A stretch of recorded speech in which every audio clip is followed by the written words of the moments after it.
السلام علیکم۔ اگر چینل پر نیو ہے تو پلیز سبسکرائب کر دیں، شکریہ۔ انبیاء کے ممتاز صحابیوں میں سے ایک اہم ترین واقعہ عمر بن امیہ کو پیش آیا، جو واقعہ بئر معونہ تھا، جس کے نتیجے میں 39 صحابہ کی شہادت ہوئی۔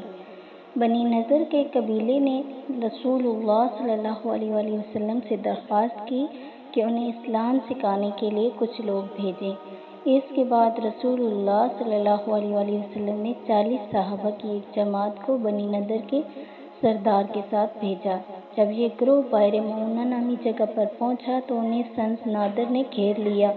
صحابہ کو معلوم ہوا کہ یہ ایک چال ہے، لیکن بہت دیر ہو چکی تھی۔ مشرکین نے 39 صحابہ کو بے رحمی سے قتل کیا۔ اس وقت عمر بن امیہ اور ان کا ایک دوست قریبی ایک جگہ اپنے اونٹ چرا رہے تھے۔ جب انہوں نے پرندے کو بئر معونہ پر اڑتے دیکھا تو انہیں کچھ شک ہوا۔ جب وہ وہاں جا رہے تھے تو ایک خاتون جس نے یہ واقعہ دیکھا، اس نے انہیں اس کی اطلاع دی۔ وہ جلدی سے جگہ پر پہنچے، لیکن دیر ہو چکی تھی۔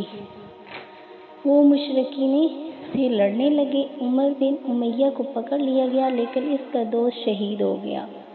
تھوڑی دیر بعد عمر بن امیہ فرار ہو گیا۔ مدینہ واپس آتے ہوئے راستے میں 2 لوگوں سے ملاقات ہوئی۔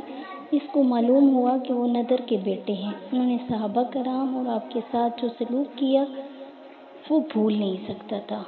وہ چپکے سے ان کا پیچھا کرتا رہا۔ جب دونوں آدمی ایک درخت کے نیچے سو گئے تو اس نے دونوں کو مار ڈالا۔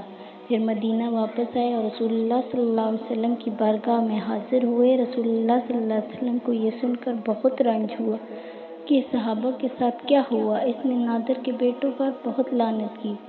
جب عمر بن امیہ نے رسول اللہ صلی اللہ علیہ وسلم کو بتایا کہ آپ نے صحابہ کا بدلہ لینے کے لیے بنی نضر کے 2 افراد کو قتل کیا ہے تو رسول اللہ صلی اللہ علیہ وسلم غمگین ہوئے اور فرمایا، کیا خوفناک کام کیا تم نے 2 لوگوں کو مار ڈالا جنہیں میری طرف سے حفاظت اور حفاظت کی ضمانت دی گئی تھی۔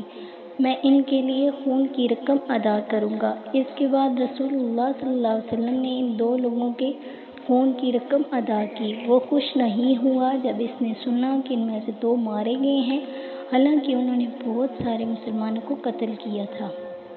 اس کے برعکس اس نے غصے میں آ کر ان کے لیے خون بہا کر انصاف کی حقیقی مثال دکھائی۔ تاہم نادر کے بیٹے کچھ عرصے بعد اپنے کیے کا خمیازہ بھگتنے لگے۔ اس قبیلے میں بہت بڑا قحط پڑا جن پر رسول اللہ صلی اللہ علیہ وسلم نے لعنت کی تھی۔ اس کے علاوہ شدید بخار کی وبا پھیلنے لگی۔ صرف بخار کی وبا سے 1700 افراد ہلاک ہو گئے۔ ویڈیو اچھی لگے تو لائک کریں، چینل کو سبسکرائب کریں، ساتھ لگے بیل آئیکن کو ضرور پریس کریں۔ شکریہ۔